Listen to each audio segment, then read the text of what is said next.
So I hope you guys had a great weekend. We are officially in the last week of class. I don't know about you, but it definitely went by really, really fast. So just a couple of announcements. Number one, if you did not see my Brightspace post recently, I just posted yesterday that there will be no Chapter 10 project at all because it is only PC only. For whatever reason, they don't have a Mac alternative just because the feature itself for 3D maps is PC exclusive. So because of that, Chapter 10's project is being completely taken off. If you check Pearson right now, there is no Chapter 10 project anymore, and I updated the syllabus sheet as well. So because of that, tonight, remember, tonight is a deadline. All the week 3 assignments are due. So that's going to be Chapter 8, homework and project, Chapter 9, homework and project, and just the homework for Chapter 10, no project. Additionally, right, if you haven't already, um, you can start the quizzes as well. A reminder that quizzes 9, 10, 11, and 12 will all go towards extra credit for your final exam. Today, we're going to be going over chapter 11, tomorrow, chapter 12, and then Wednesday is already going to be our final exam. Just to remind you guys, it's going to be in person, on paper, during the lecture, starting promptly 11 a.m. It's going to be open notes, but you must bring paper notes. So no computers, no tablets, nothing like that. For more information, I have the post right here. The exam is going to be cumulative. You might have repeated questions from past exams. I recommend go through your past exams, study them, go over the questions you got wrong, especially. Be clear with them. If you've done well with your past exams, you'll be totally fine on this. And again, you have your notes and everything, so you're going to be totally, totally fine. But please, if you haven't, print out your notes. If they're on Google Docs, print them out. The school has free printers. You can check in Powdermaker Hall and the second floor of the library. You get $10 of free printing credits every single semester, and each copy is like maybe 10 cents. So you can print a lot of copies out with that $10, and it doesn't come out of any real money of yours. Okay, and there'll probably be slightly more questions as well. Um, just to make sure, in case, let's say, there was a topic that you weren't really the greatest on, it won't impact your score as much. Of course, extra credit. And please, please, please, if you have an issue, if you know that for some strange reason you won't be able to come to class or you foresee problem happening, let us know immediately. There are no makeup exams without a valid excuse. The grades literally are going to need to be in by like the weekend for us. So, because of that, the exam must be completed Wednesday and everything needs to be submitted by Thursday night. So that's going to be chapter 11's work and chapter 12's work and any quizzes that you want counting for extra credit.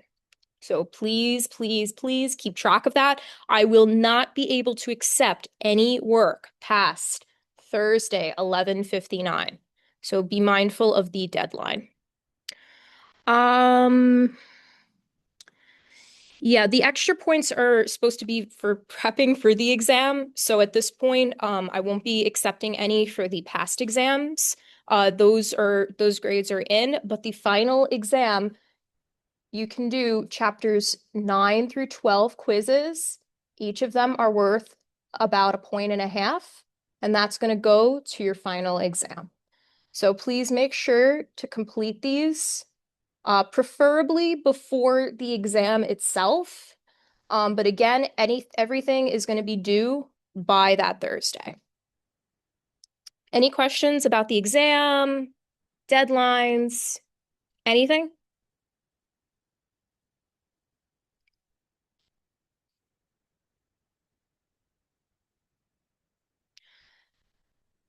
Oh, and sorry, the other question, do labs also count as participation points, or is that only for lecture? So the only thing that I'm counting for participation are going to be these amplifies. It is not graded based on your accuracy. It's only based on participation, right? So if you get questions right, if you get questions wrong, it's meant to help you and make sure you stay on track. So this is going to be 5% of your grade, 5 points. Basically, if you've been doing them consistently, even if you missed a couple here and there, it's not a big deal. You'll easily get your points. If you haven't been doing them consistently, then your grade is going to kind of reflect that. Basically, I'm going to put them into a spreadsheet, calculate their weights, and kind of see what the maximum and the minimum was and kind of generate a curve of the points based on that. So couple of missing questions, couple of missing days or whatever is not going to hurt you. Okay. Again, if there's any questions, please let us know. Please email us. If you have problems with Pearson, it's been very buggy, that's for sure. So please don't leave things to the last minute. We want to make sure that we can help you guys as much as possible. At this point, all emails should have been responded to, right? So if you have any issues as of now, just shoot us an email and we'd be happy to help out. Great. So with that being said, let's work on our little warm-up question. So this is going to be from Thursday's topic, which was kind of going over different types of queries, which is kind of a way to essentially organize our data, especially when we import it from different sources. So, which business intelligence tool is specifically used to connect and shape data from multiple data sources by allowing you to perform actions like adding or removing columns, splitting columns, and changing column data types? This is going to be our Power Query editor. This is the one that we went over on Thursday that essentially allowed us to take data that we got maybe from a CSV file or some sort of data that came from another source and make sure that it's sorted into the way we want it. We learned how to merge different columns together, right? Maybe I had data in one and data in another, and I wanted to make them in one big sheet. I could do things like that. I could add tables. I could add different formulas to things. I could do all kinds of formatting before I even import the sheet. So this truly puts the power into Power Query. Okay. With that being said, we're going to get started for today. So we are going to continue with learning about different types of advanced functions. Today's functions are going to kind of focus more on if you have a mess of data, how can I sort it and filter it and organize it using tricks that are much more efficient than the ones we've been doing. So we're going to be learning about how to essentially create our data into arrays, which is going to make our organization strategies and how we implement formulas much more efficient and much more preventing of errors as well, because essentially it's going to become a lot more resilient. So a lot of this is actually going to be kind of a refresher, to be honest, but it's going to be implemented for a slightly different data structure. So with that being said, let's get going. So let's say I have data in two different cells, right? And I want to essentially kind of join things together.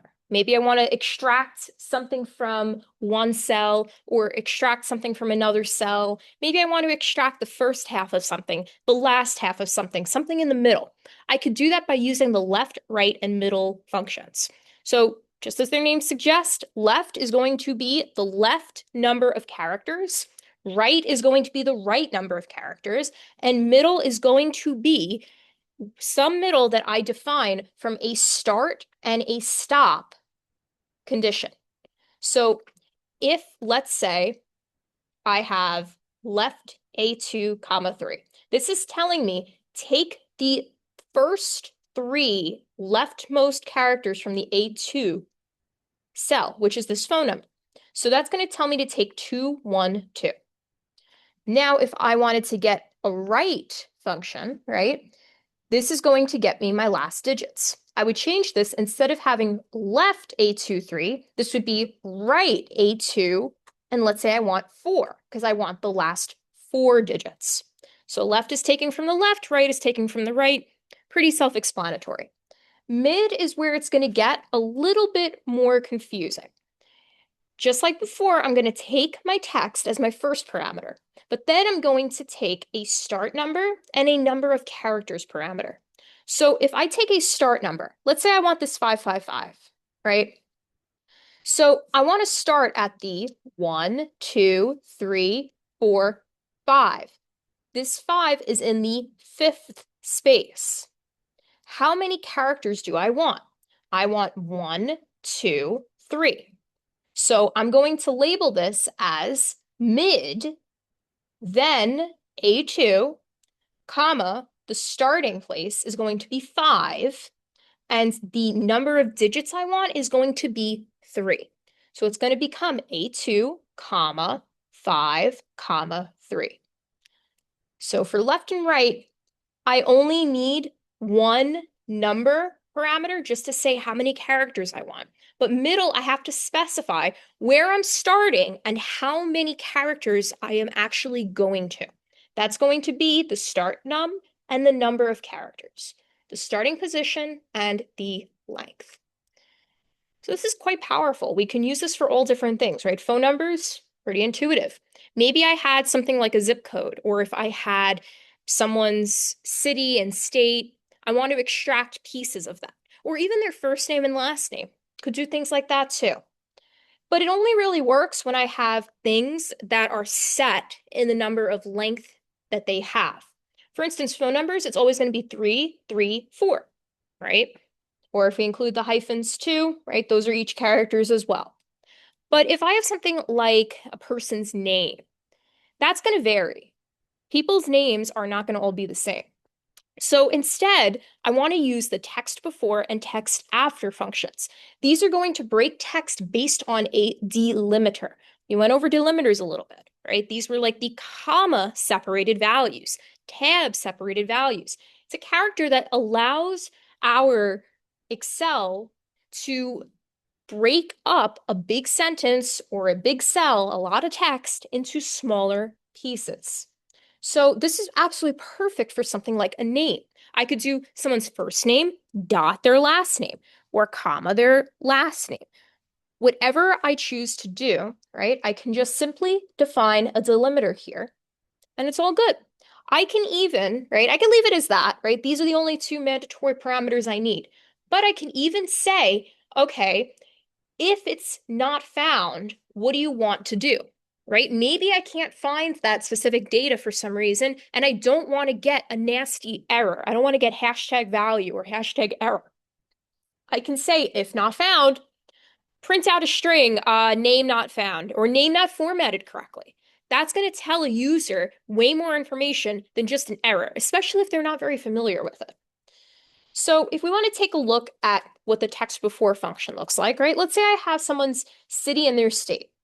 I want to extract the part before the column, before the comma.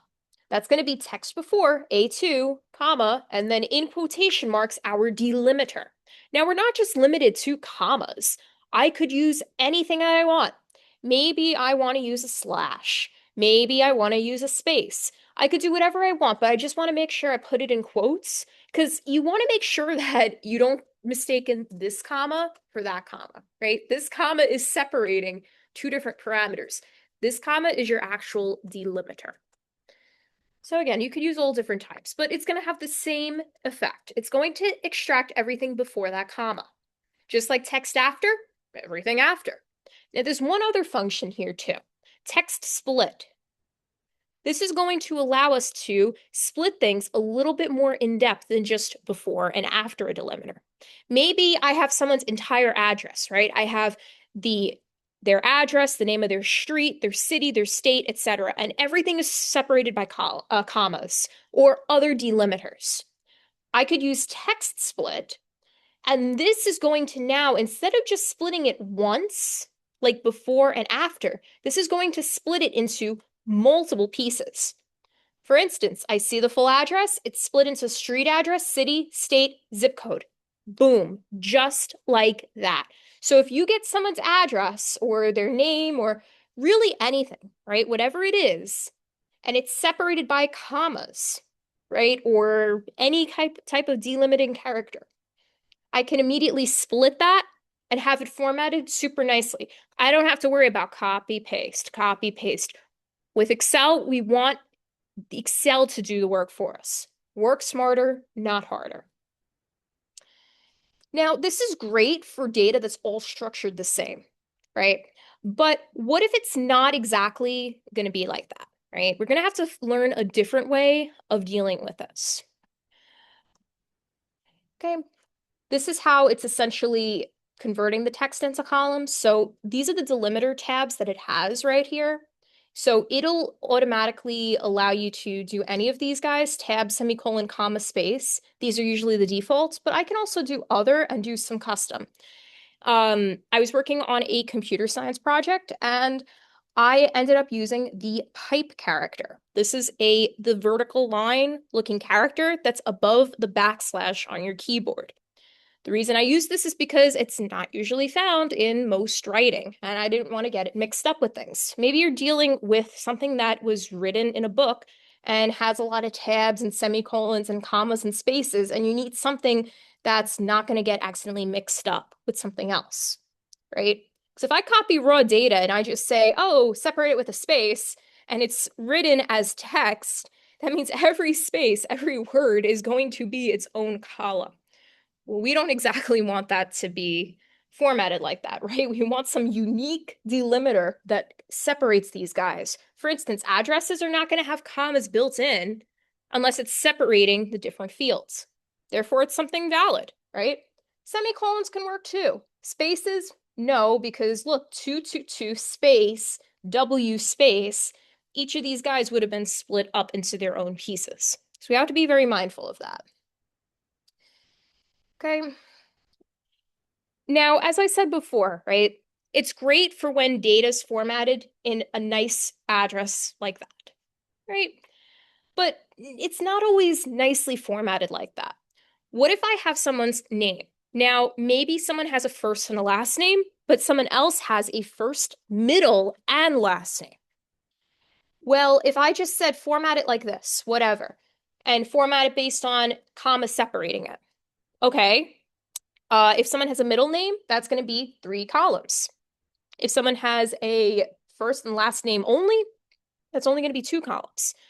How am I going to make sure that it skips over that middle column? Or if the other way around, I have data that's already formatted nicely, right? First, middle, last name, and I have an empty space in that middle initial, because not everyone has a middle name. This is where our concatenate and join functions are going to work. So concatenate is just going to concatenate or join together 2 or more different strings, right? You could join up to, wow, 254 text strings. Not sure why you would need to join together that many in one single concatenation function, but it shows how powerful Excel truly is. So if, let's say, I have someone's first name and their last name, right? I put their first name in text 1, their last name in text 2, concatenate it, and then it's their first name, last name smushed together. Probably want to put a space in there too. So do their first name, comma, space, last name, right? On the other hand, right, if I don't want to put a space in there, right, I can use text join function to automatically put a space in there myself. So this is going to have way more parameters. It's going to have a delimiter here that's going to essentially say, okay, in between every piece of text, put a space, put a comma, put whatever it is. right? Now we're working backwards. We're taking our initial data and we're smushing it into one big piece of text. So let's actually do a demo of this to see exactly what's going on. Okay, so I'm just going to put my name, right? Lauren Strata, right? And I see that they're in two separate things. I want to join them together. I'm going to first start by using the concat function. And I'm going to just do A1, comma, B1. Oh no, it smushed them together. I need something in between. Well, I suppose I could just do a space in between of these guys, right? That should be, oh no, I can't do that, right? Oh, maybe I have to do it as a quotation instead. Regardless, okay, that works. So got to make sure I use the double quotes on that. Regardless, this is not the way to do it. Because, okay, it works for just two strings like this, but what if I had someone with like 10 different names? Or if I had someone with a very long address that I was trying to combine together? Do you really want to put manual spaces in between all of that? I don't think so. So instead, let's take a look at the text join function.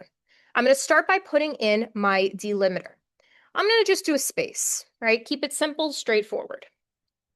All right.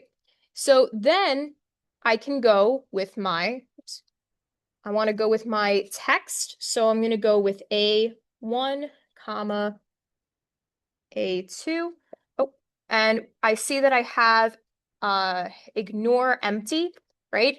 This is a parameter that if, let's say, I was combining people's names and maybe someone has a middle name, someone doesn't have a middle name, I don't want there just to be a giant blank space where their middle name is if they don't have a middle name. So ignore empty just says, all right, skip over it, whatever, we're good, right? So I put that in and let me actually put in true here. Okay. Okay. And oh, I put in A2, right? Exactly ignores empty. It's literally ignoring this empty cell over here. So let me put in B1 instead. I'm going on autopilot here. All right. And just like that, we have joined together with a space easily there. Now I can choose to put more if I wanted to. Let's just say I had A, B, C, D at the end there, right? I don't know, maybe it's someone's more names or something else, etc. Okay, so I could choose to now join together even more stuff, right? Maybe I want to do A1, B1, on and on. I'm gonna not just say A1, comma, B1, comma, C1, because that's honestly really long and we don't need to worry about like writing out whole formulas, right? We're better than that. I'm gonna put a range in instead. And just like that, less to right, right? I'm just saying join together A1 through F1. Cool. Now let's try out that true parameter. I said if there is an empty part here, ignore it. So if I did not say ignore it, right? I'm going to put this as false to start, right? And I got rid of this. It's going to leave a hole in there. There's two spaces in between the A and the C. It's kind of hard to see. But if I had a comma or semicolon, right, would be a little bit easier to see in that case, right? So now let's say I put true here instead. Now I don't have that extra space there. Now it's spaced evenly. It just simply ignores that missing cell over there. See? That brought back that extra space. Now it's gone, right? So it's crucial to think about your different edge cases here, right? Maybe some people have a middle name, some people don't. Maybe some people have a zip code, other people don't. Or maybe they don't have a full address. Things like that. You know how if you fill out a form, sometimes it'll ask address line 1, address line 2. Maybe you're not filling out the second address line. You don't want a gaping hole in the middle of that because that's going to screw up your Excel when you're essentially trying to parse that for data or analyze it or sort by, right? If I have someone's address with two spaces in the middle and I have someone's address with one space in the middle, they're not going to pick up on that if it's the same address. That space is going to screw it up. So we went over concatenate is just going to smush them together, right? Unless I literally smush together a quote in there. Otherwise, it's just going to literally smush two things together. On the other hand, join is going to be much more powerful. It joins together everything with a delimiter in the middle and allows me to ignore empty columns. So think about when you would need both, right? Maybe you're doing something simple, you just want to push two things together, no space needed or whatever. Concatenate is fine. If you want things to be much more organized, right? Text join is the way to go. Okay, so again, if I were to combine people's names, right, can do that with the concat function. Notice they put a space in between so that it's actually formatted nicely. It's not like you're just combining someone's first name and last name into one giant name. Aside from using the different concat and join commands, we could do other things with text. Maybe we want to make things a proper noun, right? Proper noun, it has first capital letter and everything else lowercase. Proper function will do that for us. Great for names. Maybe someone enters their name in all lower cases and it's extremely unprofessional. You want to make sure all your data looks professional, so you want to use the proper function. Maybe you want things to be uppercase or lowercase, right? You want things to be all in the same type of case. Maybe your function is case sensitive, and you just want to make sure that you're only looking for lowercase letters or uppercase letters to keep it consistent. Because a capital A and a lowercase a are two different characters, and not all functions are going to pick them up as such. Finally, there's also the %of function. This is going to essentially do the math for you and find out how much of, let's say, a pizza pie your slice is, right? If you have half of a pie, right, it's going to put up that your half is literally a half of your entire data. So if you have a lot of different, if you have different currency amounts, let's say, right, and you want to find out how much of a percent of the total each piece is, that's where your % of function is going to come into play. These are our proper upper and lowercase functions, pretty straightforward. And then we can see, right, if I have all these different stores, we have 2 in Arizona, 4 in Colorado, 1 in New Mexico, etc. We use the % to find these 2 stores, what percentage of them are they of the whole total? So you can do this math yourself, right? You could literally say 2 divided by the sum of B2 to B6, right? That's literally what you're plugging in here as your parameters, but it's doing the math for you. So that's kind of what we're doing in that case. So this is a nice handy function that lets you not have to worry about doing the math yourself. Okay, finally, a couple of other functions as well. Maybe I want to find some sort of text in the function.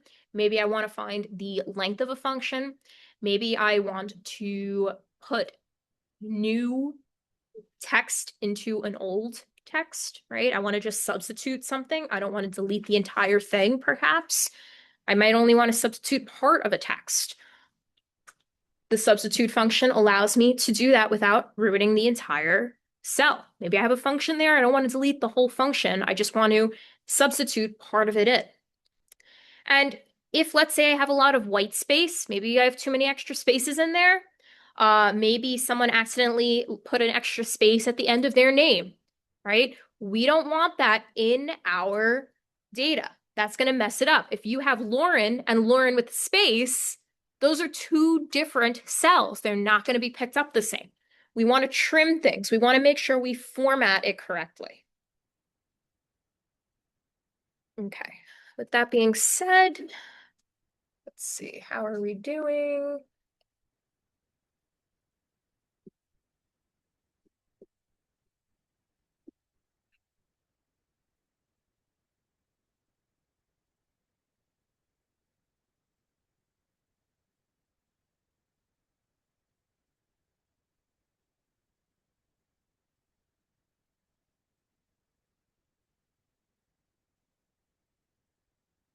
All right, let's continue a little bit. Actually, all right, let's take a few minutes of a break. We'll come back at about 11:50. I'm going to open up the next question in the meantime, and we will come back at about 11:50 before we start the next part.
Okay, guys, let's get back. Sorry about that. All right, so let's take a look at the question really quick. Which text function should you use if you need to extract a specific number of characters from the middle of a text string based on starting position and length? This is going to be our middle function, right? We could use left, right, or we can use our middle. Right.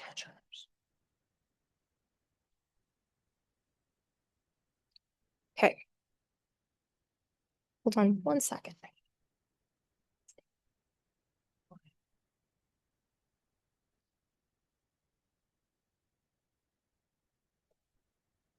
Okay, so we're going to talk about a little bit of database filtering.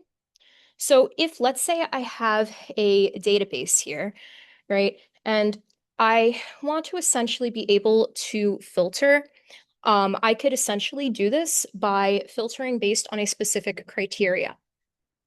So if, let's say, I have the following database here, right, and I want to uh, filter based on a specific state or maybe a day or something similar to that, right? I can do this by putting it into a separate column like this, right? And using a couple of different functions here, right? If let's say I want to get the specific state, or if I want to get their week, if I want to get any of that stuff, right? I could use that with our database functions. So I'm going to do a quick demo on this, right? This is what I had going on over here. So let's say I want to search for the Target store, store 215, and I want to search for this specific date, right? What I'm going to do is I'm going to use the following filter. This is going to filter for my data from A2 through E15, right? And it's going to filter from C2 through C15 if it's either equal to CO for Colorado or equal to C2, C15 for Utah. So this is what I get over here, and all of my states are going to be for Colorado and Utah. Then I can do, if I want to say or, right, I can use the plus sign. If I need to use and on the other hand, right, let's say I want to get Colorado and I want to get Utah, right? Then I can essentially use the multiplication sign instead.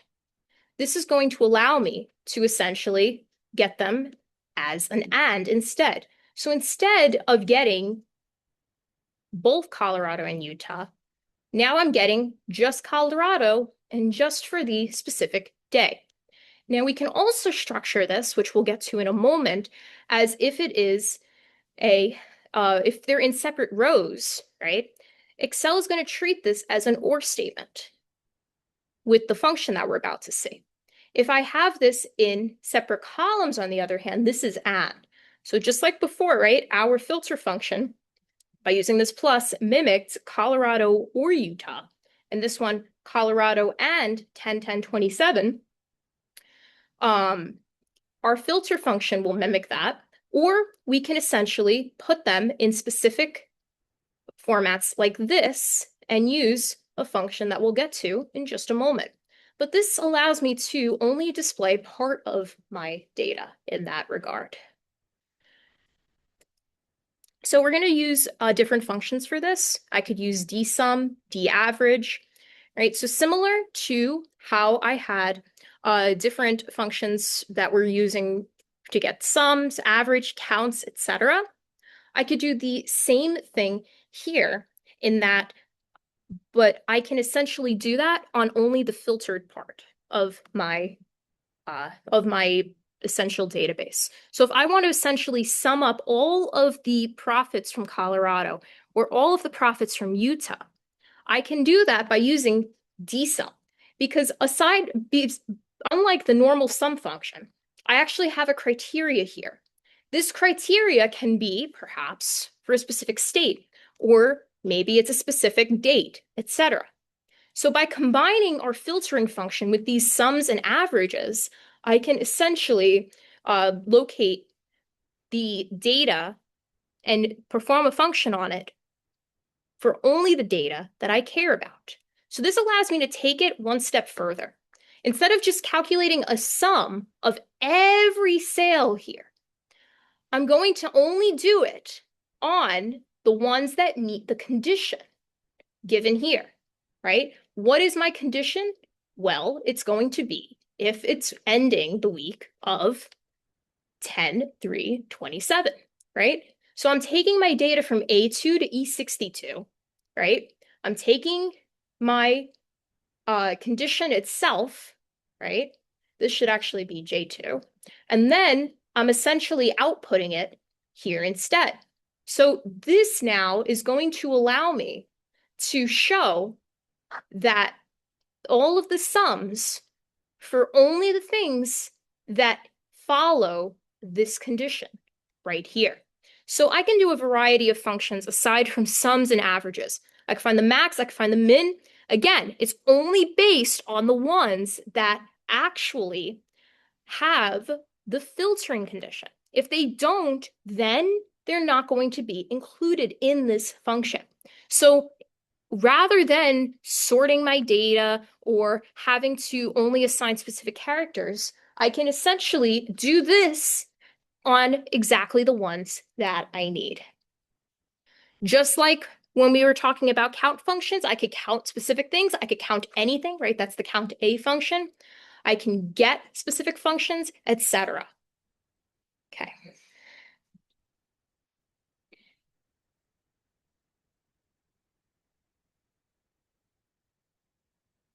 Okay. Hang on 1 second.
All right, so let's take up back with arrays. So arrays are going to allow us to take all of our data and essentially deal with it all at once. So instead of programming a formula onto a specific on a specific cell, I could do it to a specific range instead. This is going to be done using our range notation, saying something like A1 through A10, something along those lines. This is going to allow me to have much more control and also allow me to get my formulas out immediately without having to worry about filling and dragging that paint bucket down to 100 different values. I could just code it at the very beginning and it will do what's called spillover to all of those specific values. So let's look at an example of this.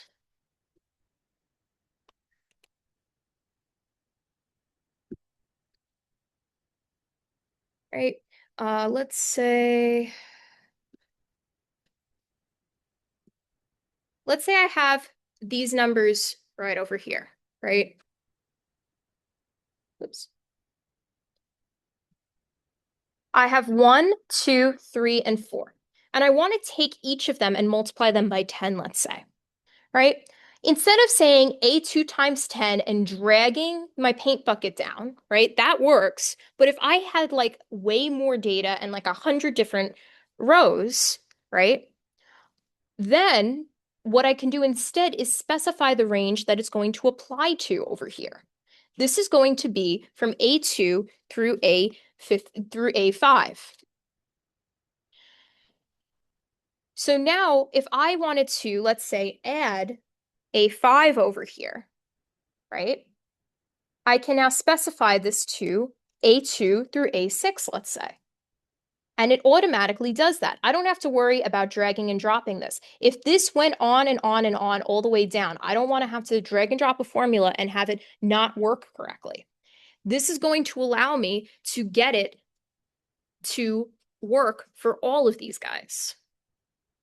Now, there's a spill error that you actually probably saw me have a problem with that before. If there's data within here, within where the actual spilling is going to happen, right? If I have some text here that's blocking the path, right? It's going to pop up as a spill error. For instance, over here, there's Pueblo over here. If I wanted to have data spilling down this whole column, there's text here that's going to prevent me from doing that. This is going to be a spill error because it's not letting me spill, right? A cell we need to spill data to is not blank. It has to be a blank cell in order for it to actually work. If it's not blank, it's not going to just go over that. It needs blank cells to spill over. It's not going to rewrite it.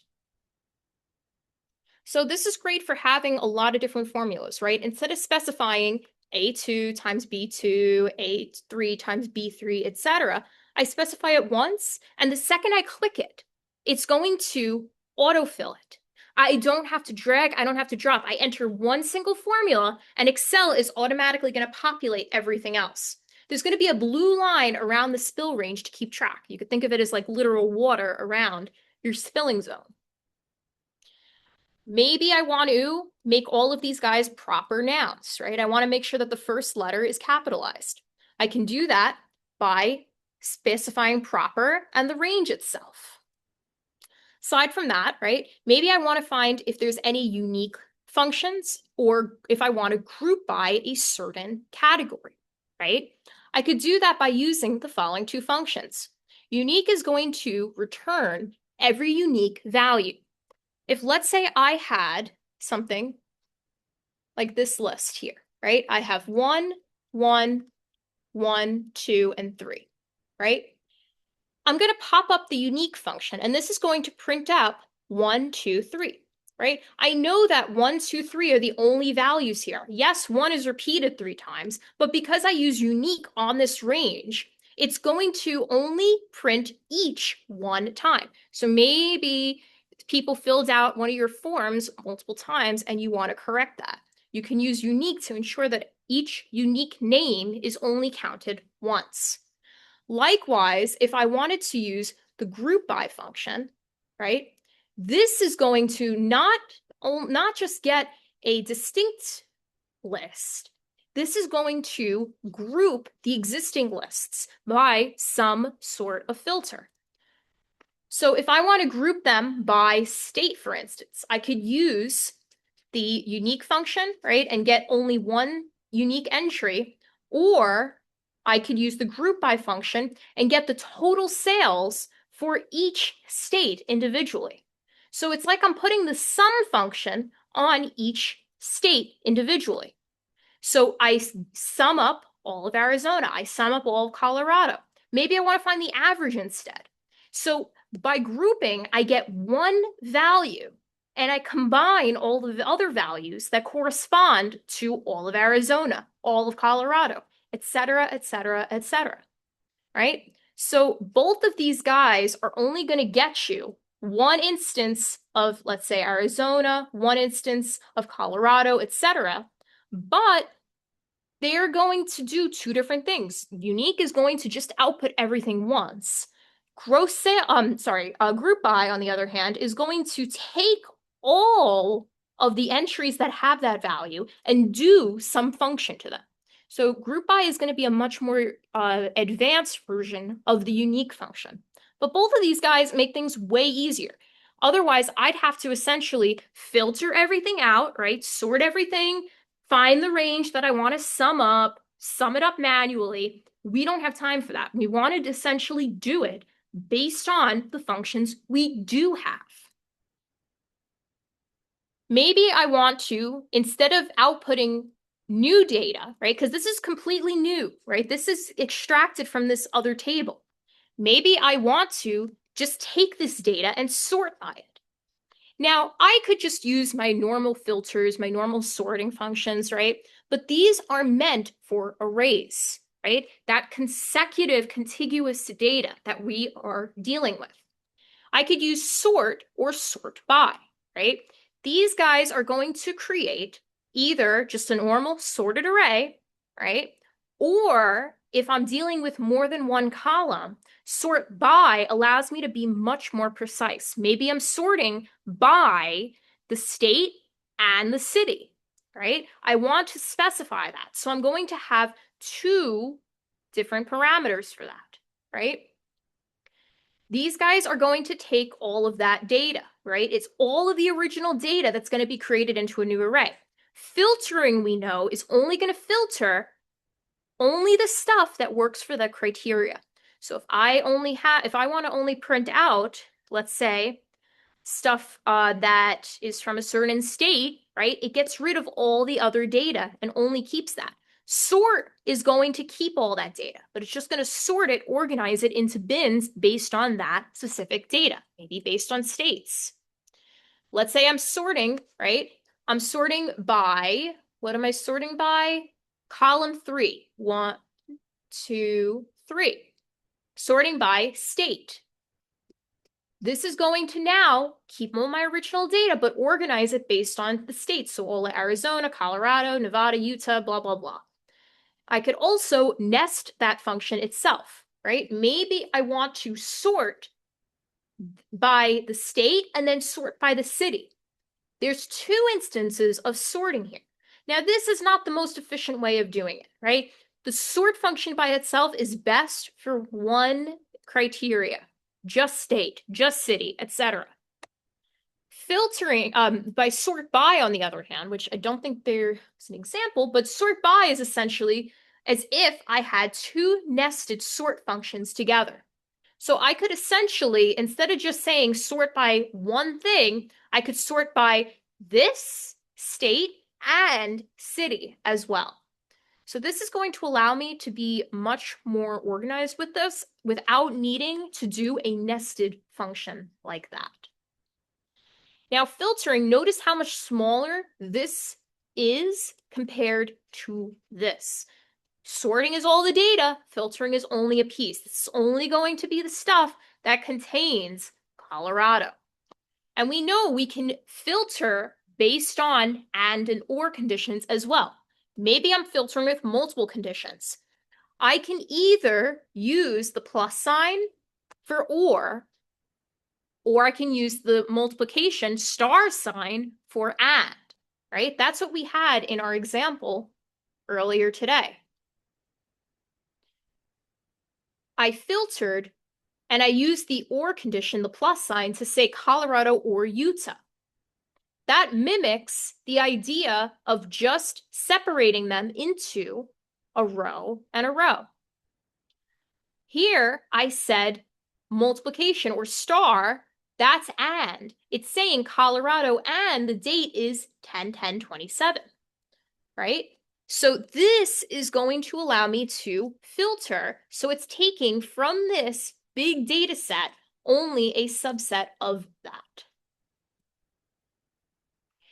I can also specify columns and rows a little bit more specifically. Maybe it's not about the data itself, but it's about maybe I want rows 1 through 5. Maybe I want columns 10 through 11. Whatever they are, I could choose specific rows themselves or columns using the choose rows and choose columns. If I know exactly what I want to extract, and maybe it's not necessarily a filter or sort or something like that, I could just say choose rows and get me the rows I specify. I want to get 5, 10, and 15. They're not contiguous. Not a problem. I could just extract them like that. Maybe I want to just get rows, the last three of them. I can do things like that instead. Now, I could also add the sequence and rand between functions here as well. What this is going to allow me to do is, instead of getting specified rows and columns, I can now take a sequence of numbers instead. This allows me to say, hey, maybe I want to take even numbers. I want to take 2, 4, 6, 8, 10, etc. I could code it out by saying the rows that I want, right? Start at the column, start at like a certain place and step the number of the number of values that I want at each value. So let's say I'm starting at, let's say 10, and I'm stepping by 2. That's going to give me 10, 12, 14, 16, etc., right? Based on how many rows that I tell it to get. Maybe I want 5 rows, starting at 10, going up by 2. That's going to give me 10, 12, 14, 16, 18. That's the last one. That is going to be a set number. But maybe I just want to take a random piece of data. That's where the rand between function will work. This is a volatile function. That means it's going to change every time you run it. It's literally going to get you a new random number every single time. Just specify the bottom value and the top value, right? The lowest and the highest, and it'll automatically generate some random number. So if I want to get the choose rows of a random number, it's going to give me a random row. Maybe I want to analyze some random data, so I can use this to objectively pick that. Right? I can even nest them together. If I want to get a sequence of a random number of rows, right, or random values, I can nest them together. So this is telling me, right, get 5 rows. Okay, it's 5. And what am I using? Well, I'm going to start at some random number between A2 and B2, between 1 and 100. They seem to have chosen 21. Right? How much am I stepping by? 10. So I'm going from 21 to 31 to 41 to 51 to 61. We stop here because there's only 5 rows that we want. So we can nest these types of functions as well. Maybe I wanted to get a value instead, get a row, get a column instead. I could have nested on the outside of this, get rows, get columns, something like that instead. Okay, these are the array equivalents of some of the other functions that we have covered before.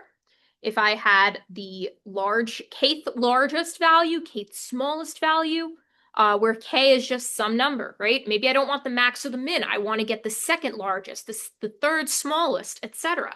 These functions will work for that. Now again, right, we know the large and small functions already, but now we are passing an array through them instead, right? This is showing it's still going to work, right? But we need to be mindful of, are we using just normal data or are we using contiguous data, right? Are we saying just A1 and just like drag and drop the formula over? Or am I going to be using a spill function like A1 through A10? The second I say A1 through A10, that's going to be an array. Okay. And finally, there's also the transpose function.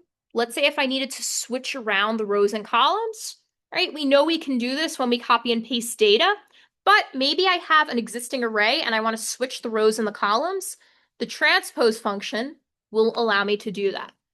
So if this is what it looks like, states, population, age, whatever, these were the columns, now they're the rows. These geographical locations were the rows, now they've become the columns. So if you want to switch things around easily and you don't want to have to copy and paste everything, transpose will be your best friend with that. So works better than just having to copy and paste existing data. We know we can transpose pasted data if we need.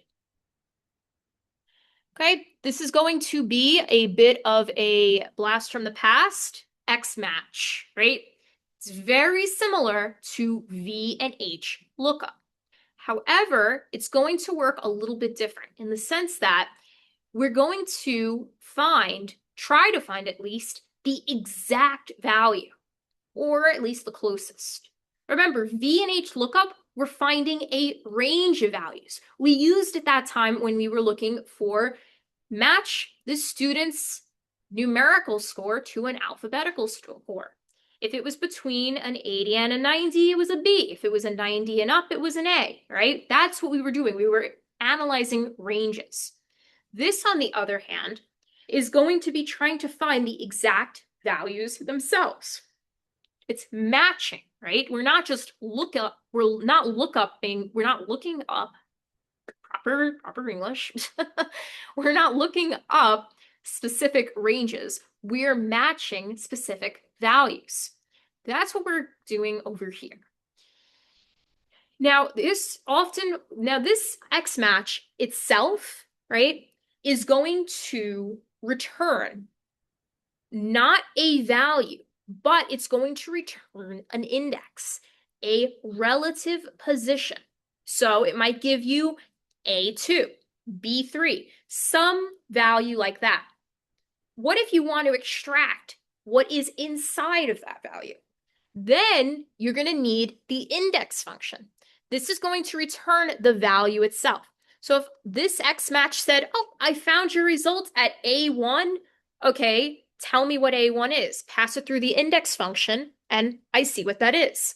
So this X match gives me that I have the value 235, the position of the value 235, right? We know that. We know that it's in the position 2, right? It's 1, 2. It's the relative position according to the range itself. Now, if I pass that into the index, on the other hand, right, this is going to allow me to now get the value that corresponds to it, right? If I needed to work backwards per se, maybe I had a specific value that I want to find what that index refers to, right? I had C2. C2 is 2. Okay, what is that going to tell me? I want to say from C6 through G15, right? C6 through G15, right? All of these guys, based on these two conditions, C2 and C3, right? Get me the index that corresponds. That's going to be the intersection of these rows and columns, right? This is literally what this is telling me. This is the row and this is the column of this subarray, right? We're not just saying, oh, it's A1, A2, A3. This is saying position 2, row 2, boom. This is saying column 4, right? 1, 2, 3, 4.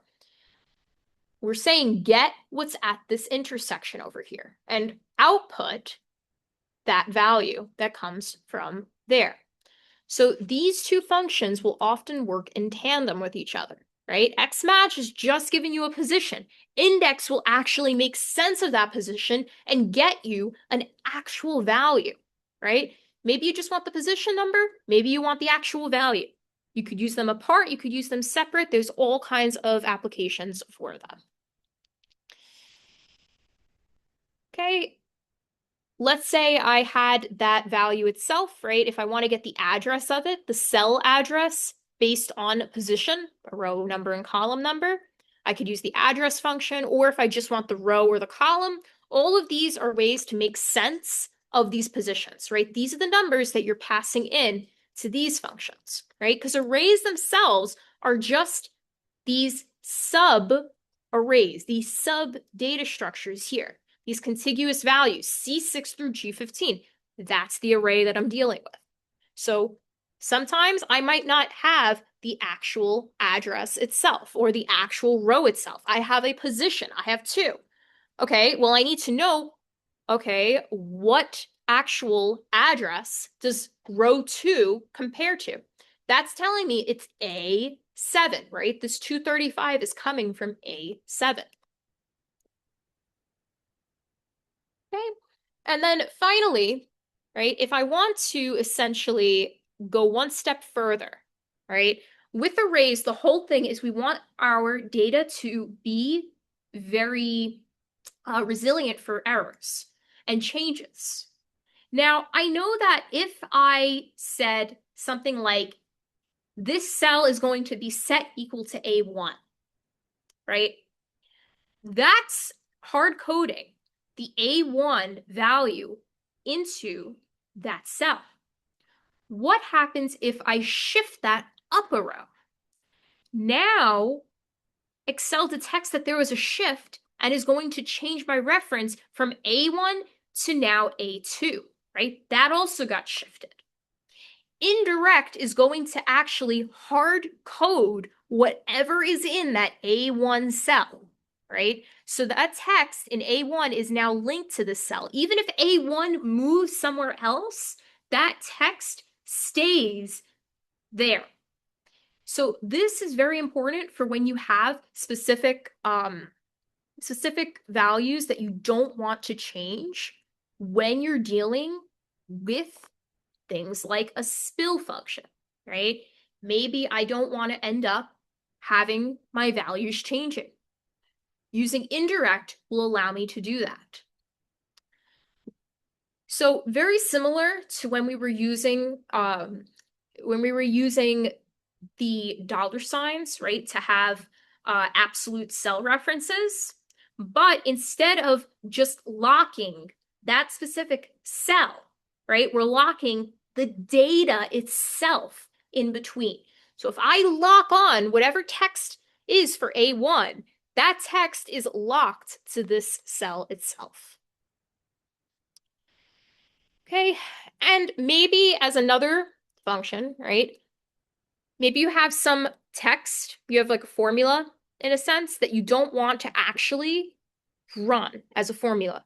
You want to save it and you just want to display it and you want to use it maybe in another cell, right? I don't want to just refer to the value, right? I want to actually pass it as a text value. This formula text function allows me to convert a formula to just text. So I could pass it in somewhere else, and I don't have to necessarily deal with that as a formula. So this is going to now be treated as a string, right? Maybe I want to refer to it. Maybe I'm making a study guide and I want to have that formula written out as a formula, not actually solved. Okay. So this is just kind of an example of what that indirect function is doing, right? It's saying indirect B3. What is B3? Denver, right? So if I shifted this row and this row went from row 3 to row 4, right? We know that if I just used equals B3, that value gets shifted too, right? And just like that, our links have been broken. References broken. It's horrible, right? That's why we want to be careful. And if I use an indirect reference, now this Denver is locked as this value. If I move things around, etc., I don't have to necessarily worry about having problems like that. It's going to always be locked in no matter what I change. So it's important to make sure that our spreadsheets are resilient as we go along. It's great, especially for using different functions, right? If I had, per se, something like I want to take a sum of different values, I know that one switch, one added row, one added column could ruin my entire formula. I want to make sure I'm always adding the right values. I'm always adding these C values, these D values, these E values, etc., etc., etc. By using indirect, even if I added a row in between, these numbers will not change. That's what's crucial about this indirect function. You could think of a direct reference is whatever's actively in that cell. Indirect is going to be on the value itself. It's not directly what's going on in that cell. Okay, formula text itself, right? If I wanted to get the formula and I didn't want it necessarily activating, right? I could just display it as text. I could choose to pass that in if I want as a different text value for something else, right? And it makes sure that I can see what's going on and that it doesn't go to something else. Okay, with that being said, we are done for today. Let me open up the rest of the questions and we'll give you a few minutes to work on those. If anyone has any questions, let me know.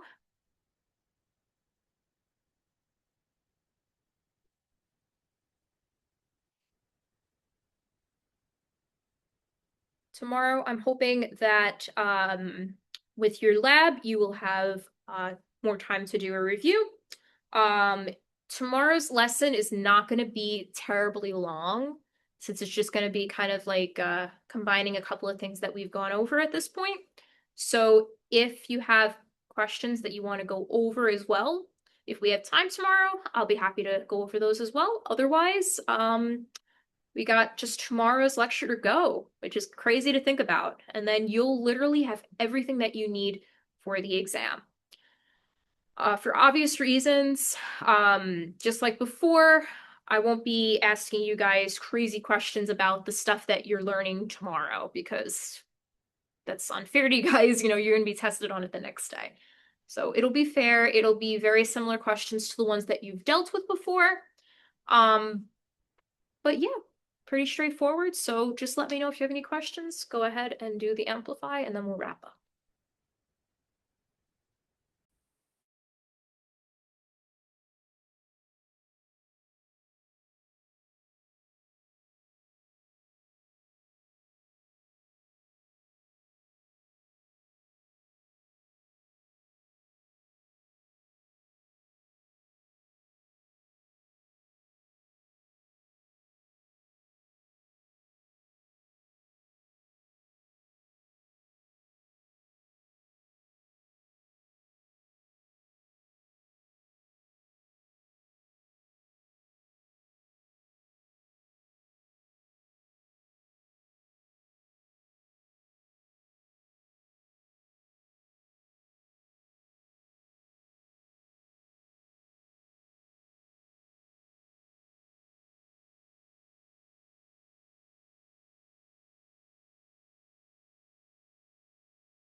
Hello, Professor.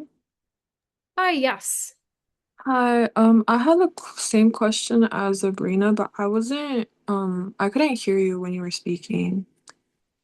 Oh, Um, yeah, absolutely. About the extra points or the labs for participation? the labs for participation. Okay, so I'll be taking participation based on the amplifies. Mhm. That's going to be the 5 points. So it's based on honestly just overall participation, not your accuracy at all. And it's totally fine if like you missed a couple questions here and there and stuff. It's just as long as you've done as long as you've done a number of them, then Easy 5 points. Okay, got it. Thank you. Yeah, of course.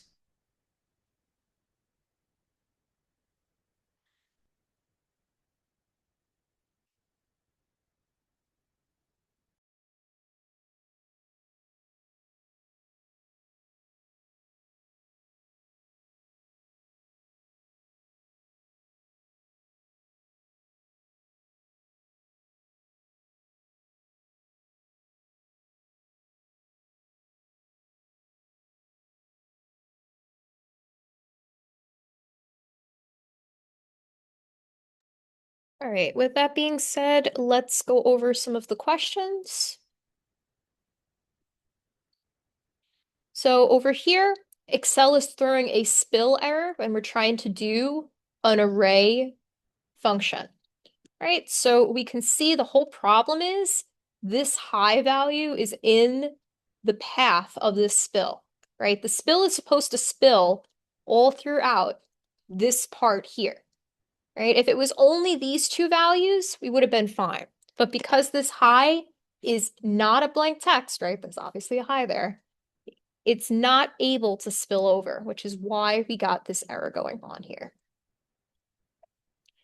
Question 3, when using database functions like dsum or dmax, which specific range must you establish to define the conditions that your range must meet?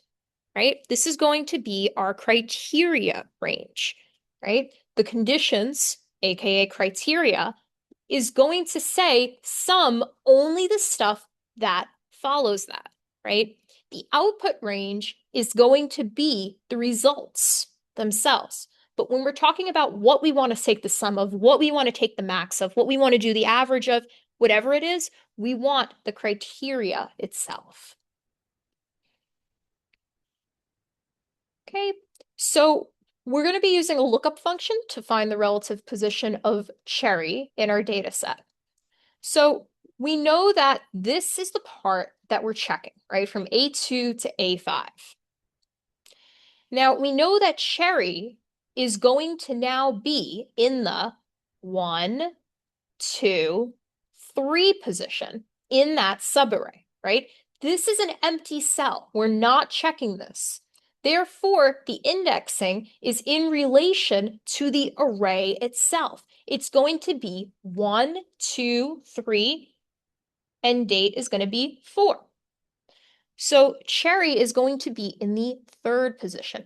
If this was shifted up 1 and starting in A1, then indeed it would be in 3. If I wrote index A2 through A5, 3, what would it return?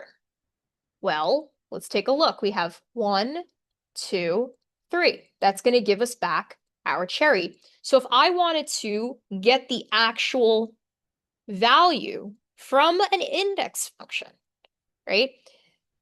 Passing in the value that the array that I'm checking and the value, the position in that array that I want, that's going to give me cherry.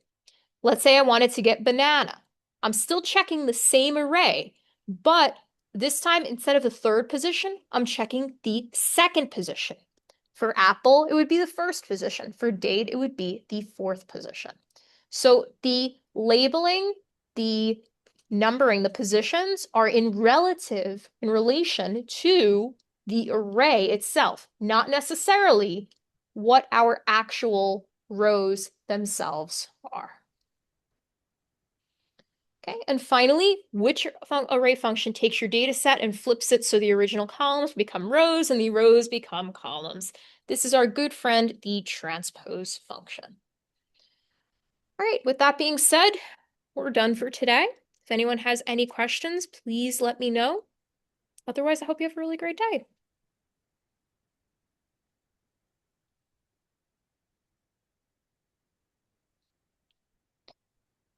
And again, to clarify, with the amplifies, it is not graded at all based on your accuracy, right? You guys are just learning this today. It would be wrong to give you guys like a pop quiz on something that you literally learned 5 minutes ago. So as long as you've been doing them consistently, like you're good. Even if you missed a day here and there, you missed a couple questions, just showing that you're alive. Yes, final is cumulative, There may be repeated questions from past practice quizzes and practice exams. There's probably going to be, give or take, about 6 questions per topic, per chapter, give or take. Obviously, some might be weighted a little more, some might be weighted a little less. Probably there will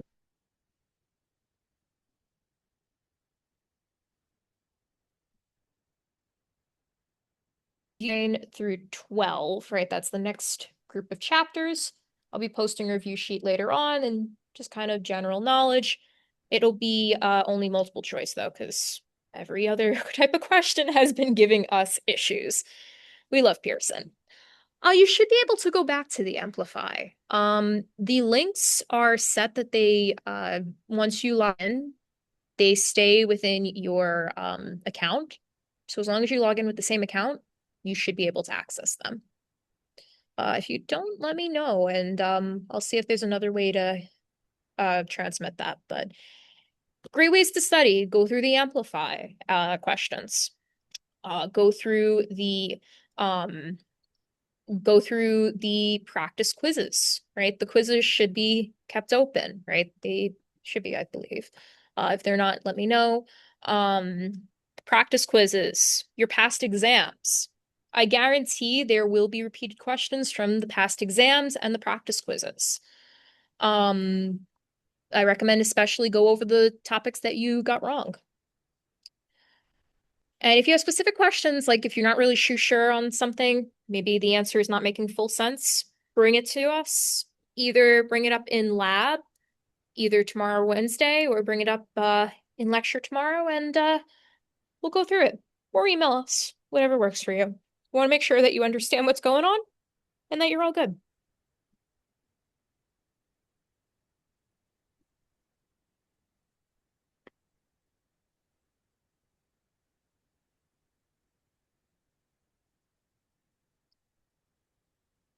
Any other questions before we end for today?